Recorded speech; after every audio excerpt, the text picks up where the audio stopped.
नमस्कार, पंजाब केसरी टीवी देख रहे हैं आप और ये तस्वीरें आप देख रहे हैं शिमला की, जहां पर एसएमसी शिक्षक क्रमिक अनशन पर लगातार डटे हुए हैं। हालांकि 2 दिन भारी बर्फबारी का स्पेल भी रहा, लेकिन इनके हौसले आप देख सकते हैं फिर भी बुलंद है और ठंड के बीच में यहां सीटीओ के पास डटे हुए हैं। अनशन जारी है। मांग वही है, नियमितीकरण को लेकर कोई सरकार पॉलिसी बनाए। जिस तरह से पीटी और पैरा टीचरों को सरकार ने अपने अंडर लिया है, नियमित किया है, उसी तर्ज पर जो है ये भी मांग कर रहे हैं कि इनका भविष्य भी सुरक्षित किया जाए। और ये देख सकते हैं आप, यहाँ पर लगातार क्रमिक अनशन जो है वो चल रहा है। 2 दिन के भारी बर्फबारी के बीच भी जो है शिक्षक यहाँ पर डटे हुए हैं अपनी मांग को लेकर और सरकार से लगातार मांग कर रहे हैं कि इनको लेकर जो सरकार ने कमिटमेंट की थी घोषणा पत्र में भी, उसको सरकार पूरा करे। और ये देख सकते हैं आप तस्वीरें। हालांकि कड़ाकेदार ठंड पड़ रही है 2 दिन से, लेकिन आज थोड़ा सा राहत है, धूप निकली है। लेकिन जिस तरह से आप देख सकते हैं रात भर जो है यहाँ पर बैठना कितना मुश्किल है, कितना चुनौतीपूर्ण है, लेकिन भविष्य की चिंता है और यही वजह है कि यहाँ पर डटे हुए हैं कल से लेकर।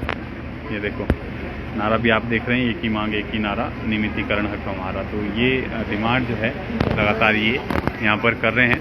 2555 के आसपास हिमाचल प्रदेश में ये एसएमसी टीचर हैं जो दुर्गम इलाकों में अपनी सेवाएं दे रहे हैं, बच्चों को पढ़ाने का काम कर रहे हैं और कई वर्षों से 10 से 12 वर्ष से भी अधिक का समय जो है वो सेवाएं देते हुए निकल गया है, लेकिन अभी तक जो है भविष्य सुरक्षित नहीं है। यही वजह है कि अब जो है वो अनशन का रास्ता जो है अपनाया है। कुछ लोगों से बातचीत करने की भी कोशिश करेंगे, क्या कुछ उनका कहना है, बात करते हैं कि क्या इनकी मांग है। तो ये देखिए ऐसे ही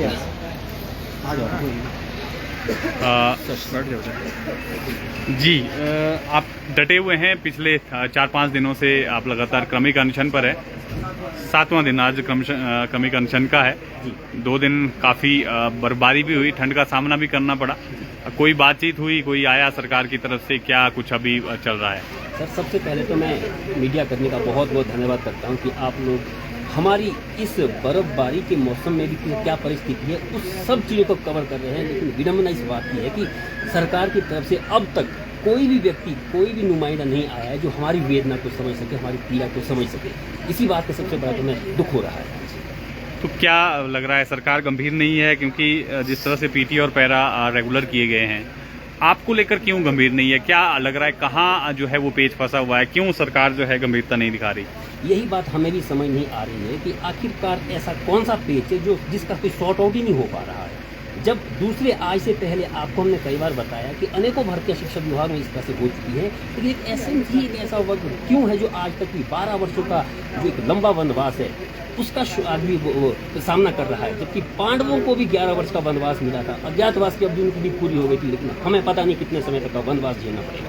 तो अभी क्या है, लगातार क्रमिक अनशन पर ही डटे रहेंगे या कुछ आगामी रणनीति और भी तय की जा रही है कि आंदोलन को थोड़ा और उग्र किया जाए, सरकार को थोड़ा सा चेताया जाए? सर, अक्टूबर में जब हम मुख्यमंत्री महोदय से मिले थे, उन्होंने बताया था कि हम आपका काम कर रहे हैं। शिक्षा मंत्री महोदय से बार बार बातचीत की थी, उन्होंने भी हमें आश्वासन दिया था कि हम आपका काम कर रहे हैं। जो सब कमेटी बनी थी, 6 महीने से ज़्यादा का समय हो गया था, 31 दिसंबर तक उस कमेटी को भी अपनी रिपोर्ट सौंपनी थी।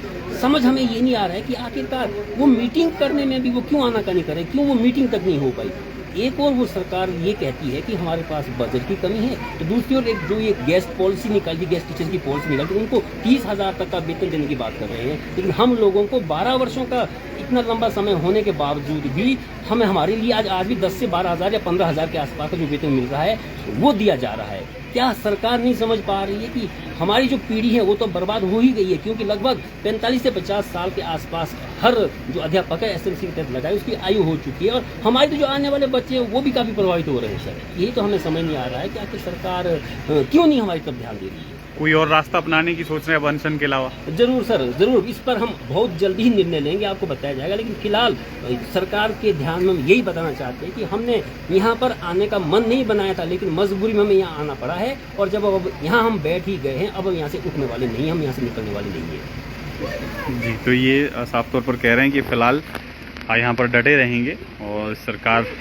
जो है इस विषय में सोचे। क्यों इतना वक्त लग रहा है? क्योंकि जिस तरह से इन्होंने भी कहा कि 12-12 वर्ष जो हैं वो सेवाएं देते हुए हो गए हैं, लेकिन फिर भी अभी तक जो भविष्य है वो सुरक्षित नहीं है और भविष्य की चिंता आप देख सकते हैं लगातार सता रही है। और यही वजह है कि यहाँ पर ये बर्फबारी के बीच में डटे हुए हैं। और ये देख सकते हैं आप तस्वीरें, 7वां दिन आज क्रमिक अनशन का। अभी तक कोई वार्ता जो है वो सरकार के लेवल पर नहीं हुई है, सरकार के साथ नहीं हुई है। और आने वाले दिनों में किस तरह से आगे बढ़ना है, किस तरह से आंदोलन को और तेज करना है, क्योंकि 2555 के आसपास ये शिक्षक हैं जिनका भविष्य जो है वो कहीं ना कहीं खतरे में है। 45 से 50 के आसपास जो है अधिकतर टीचर की एज जो है वो पहुंच गई है। तो ऐसे में परेशानियां जो है इनकी भी बढ़ती ही जा रही है, लेकिन सरकार जो है वो गंभीर नहीं है। कमेटी अभी तक जो है रिपोर्ट अपनी नहीं सबमिट कर पाई है। और ये देख रहे हैं आप तस्वीरें, काफ़ी कम वेतन में जो है सेवाएं हिमाचल प्रदेश के दुर्गम इलाकों में जो स्कूल हैं वहाँ पर ये दे रहे हैं। तो फिलहाल के लिए आपको इन्हीं तस्वीरों के साथ छोड़े जाते हैं। ताज़ा तरीन अपडेट के साथ फिर जुड़ेंगे। आप बने रहें पंजाब केसरी हिमाचल के साथ।